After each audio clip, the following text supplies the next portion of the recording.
Hey, tap into good health. I never head out without my New York City tap water. Hot outside. I urge every New Yorker to drink up. Tap water is the best.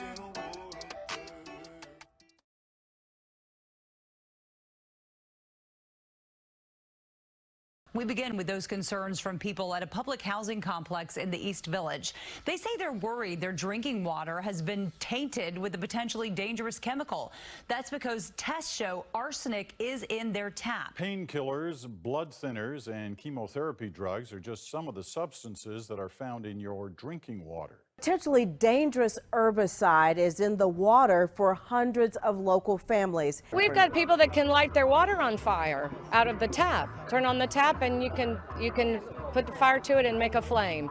First tonight, hazmat crews from all across our area responded to a chemical leak this afternoon in Rock Island. The chemical was so strong that it was burning through the concrete there. News 8's Christy Mergenthal has the latest. Plant employees evacuated. Crews began suiting up, working quickly to stop the leak that had begun eating through concrete. The chemical hydrofluorosilic acid is used to add fluoride to the plant's water. After several hours, crews were able to clean up the leak, allowing operations to return to normal. When you hear about high lead levels in drinking water, your thoughts might turn to the crisis in Flint, Michigan. We've heard a lot about that. But now, a new investigation has found drinking water in some Canadian cities actually exceeds the dangerous levels seen in Flint, and people have been consuming it without knowing. These LA City scientists are part of an ambitious plan to recycle all of LA's wastewater by 2035. LA Mayor Eric Garcetti couldn't be more confident in his city's plan to protect LA's water supply from climate change. There it is, the smell. By going toilet to tap, or showers to flowers, as he likes to call it. Just want to be super clear that by 2035, the 4 million residents of the city hopefully we'll be drinking this stuff that started hours ago in our homes and showers and toilets. Absolutely. You'll have the sweetest, cleanest, clearest water, and it's going to be right here from LA. Plant manager there offered me a taste. This is the water that started how many hours ago as somebody's toilet water? About a day. About a day ago. The entire process about a day. So about a day ago, what I flushed down my toilet has ended up with this. Yeah. Little sip. I've got 3 glasses of water here. I just want to show you, using this total dissolved solids meter, the difference between these 3. Distilled water, 0. Oh, it's showing 1 part per million, so pretty much completely mineral free. Now the tap water, this is from our home, working there, 218 parts per million. 218 parts per million of what? Of this. This is the mineral residue that was taken out of the tap water. This is the kind of thing that my family and I would have ingested. This is probably mostly calcium and magnesium. And you might be thinking, well, don't we need calcium and magnesium? And you might even go to the drugstore and buy supplements of that sort. The problem is that this form of magnesium and calcium is not something that your body can use very easily. It actually has to work hard to get rid of it. First of all, it's not very much. You're not getting very many minerals, but the minerals you are getting are causing your body some problems. And it has to work hard to get rid of it. And one place it gets rid of this is in your joints. This is one of the causes of recurring joint pain and inflammation. This third glass of water, let me just show that to you. So in the distiller that we have, tap water goes in, distilled water comes out, and the minerals are left behind in the boiling tank. What we've got here. So this was pretty much 0 distilled, 200 and something parts per million tap water, and the boiling tank water, we're up over 1472 parts per million in the boiling tank water. This is tap water, and we're going to kind of like put this on a trial tonight, and we're going to prove that this water is absolutely filthy and unable to do the job that water was intended to do. This is distilled water. We're going to prove that it's pure water. One question I have here, does water conduct electricity? If I touch these 2 wires together, that light goes on. That's an open circuit. If I put it in distilled water, it does exactly what it's supposed to do, and that's nothing because those 2 wires aren't touching. That's an open circuit. It shouldn't light the light. But if I put it in tap water, it it closes that gap. There's something in that water that's making that gap close. The Utah State seal, on the back of it, it says, making sure your water's safe. It's written about Eva Neminsky. She has a PhD in environmental engineering. She's over all 50 water treatment plants in the state of Utah. She says right here, we're learning about very resistant pathogens in water.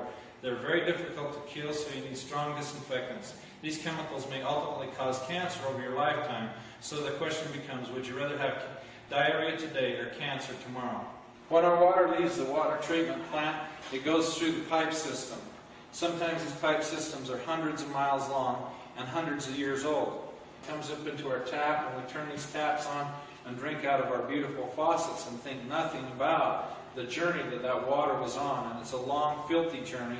That's why when we put the light in tap water, it conducts electricity. There's 80,000 chemicals in our water. The journey that distilled water takes is way different than tap water. We bring water in a boiling chamber to boil. The steam rises and leaves all the impurities behind in the boiling chamber. The steam's forced to the coil. The fan cools the coil, changes the steam into 99.9% pure water. Periodically, we drain this boiling chamber out. What was in 50 gallons of water now is trapped in the boiling chamber. When we clean that out, we sometimes are totally amazed with the amount of filth that's in that boiling chamber. Like in Salt Lake City, that's what's in 50 gallons of Salt Lake City water after we clean the boiling chamber out. And people wonder why they're getting sick, why they have diseases.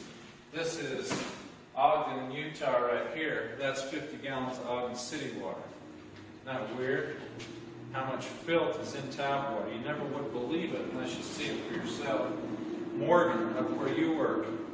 This is about 80 gallons of Morgan City water. Does that look like one of the chemicals they add at the water treatment plant? It does, doesn't it? It's copper sulfate. Now, the reason that they put copper sulfate in the water up there is because they have algae growing in the pipelines, and copper sulfate is an algicide. When the algae starts to grow and rot, it's got quite an odor to it. Well, when it has that gas inside these pipelines, and they inject chlorine into it, it creates trihalomethane gas. These inorganic minerals are what we're drinking. This is right out of a distiller. Dr. Charles Mayo from the Mayo Clinic, he's got a clinic in Arizona and one in Minnesota. His quote here is, water hardness, or inorganic minerals in solution, is the underlying cause of many, if not all, diseases resulting from poisons in the intestinal tract. These hard minerals pass from the intestinal walls and get into the lymphatic system, which deliver all of its products to the blood, which in turn is distributed to all parts of the body. This is the cause of much human disease. Dr. Charles Mayo of the Mayo Clinic. Right here in the laboratory, let's take distilled water through the same journey the tap water's been on and make the light go on it. We'll have to add a lot of things to it. First thing we'll add to it is bacterium, virus, and parasites. I'll wash my hands in it. 5 parts per million will make this light go on. But we can take it a little bit further and make the light go on. This is some of the inorganic minerals we get out of our distiller. We'll put some of that in there.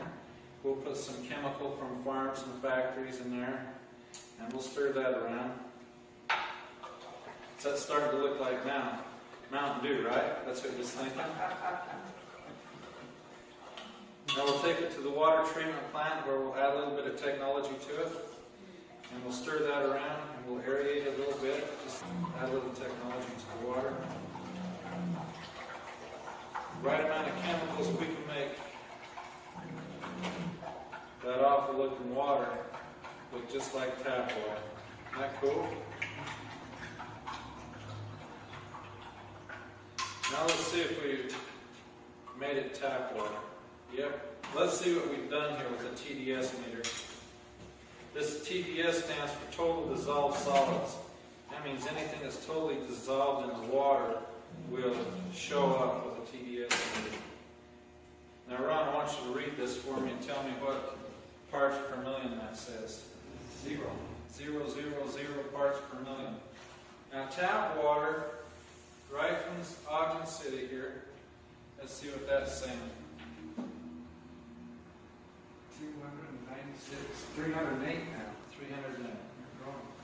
308 parts per million. Now this water that Teresa wouldn't drink, let's see what that was. after I threw all that filth in there.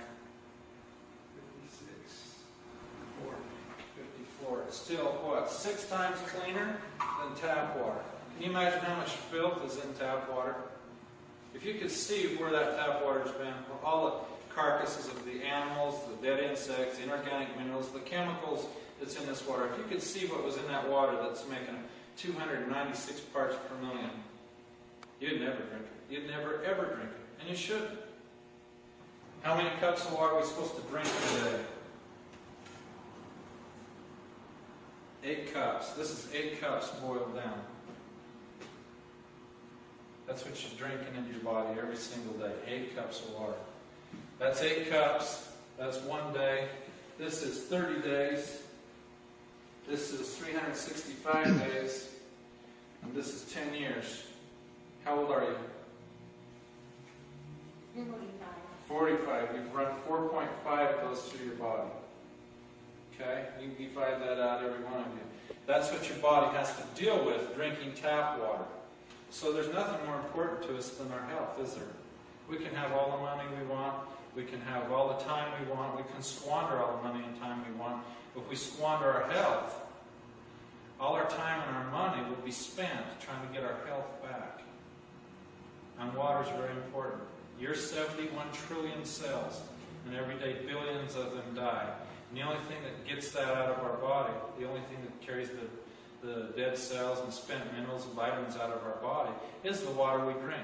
Most people in America are persuaded that everybody fluoridates their water. And if you're living in a town like Albany or Long Island or Ithaca or somewhere, but the vast majority of the population in the world does not drink fluoridated water.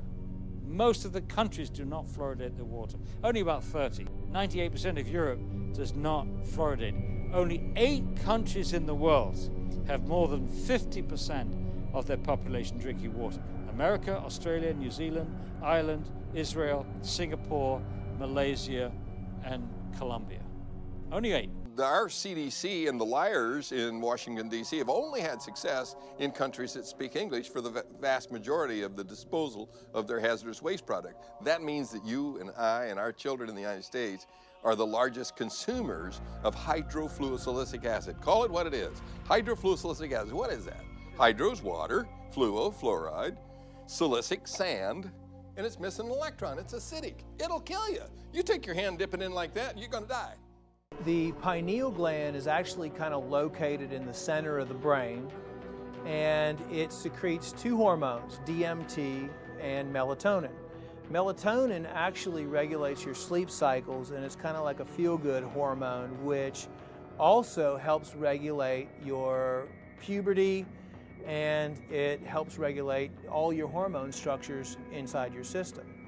Countries now that have banned the use of fluoride, China, Austria, Belgium, Finland, Germany, Denmark, Norway, Sweden, the Netherlands, Hungary, and Japan. All these countries have said that fluoride, number 1, is ineffective and toxic and should not be used. We are still using it. There's something wrong here. I think it's time that we become aware and do something about it. Aloha and good morning. Dr. Robert Cassar, EarthRootAcademy.com and EarthShiftProducts.com. Question, is it safe to drink distilled water with no added minerals? Okay, distilled water is a negative charged particle, and as you put it into your body, remember what it does is it cleans house. It cleans up the inorganic mineral complexities, kidney stones, gallstones, pineal gland calcification, muscle soreness. Remember, most of these are oxalate diseases. Distilled water breaks that down and opens up the body so it can start to flow. Of course you can add minerals. These are ionic minerals. I, of course, add them all the time to my food, and I can add them to my water if I want, just like this. Okay, I put in like 10 drops of ionic minerals, but I use distilled water as a therapy to constantly clean me. And if I want to add minerals to my water, I can, but I really don't. I add them to my foods. Remember, you get your minerals through your foods. And of course, you always store your distilled water because it's dry water. It's wanting to eat things up. And of course, that's why you store it in glass and not in plastic. So it will not, well, eat the good minerals up in your body. It'll dissolve a lot of the bad minerals. So this is one of the biggest problems that we all think. Just because your water has minerals, it'll be conductive and you'll be able to absorb them. That's not true. You know, for years and generations, wars have been fought over oil. In a short matter of time, they will be fought over water.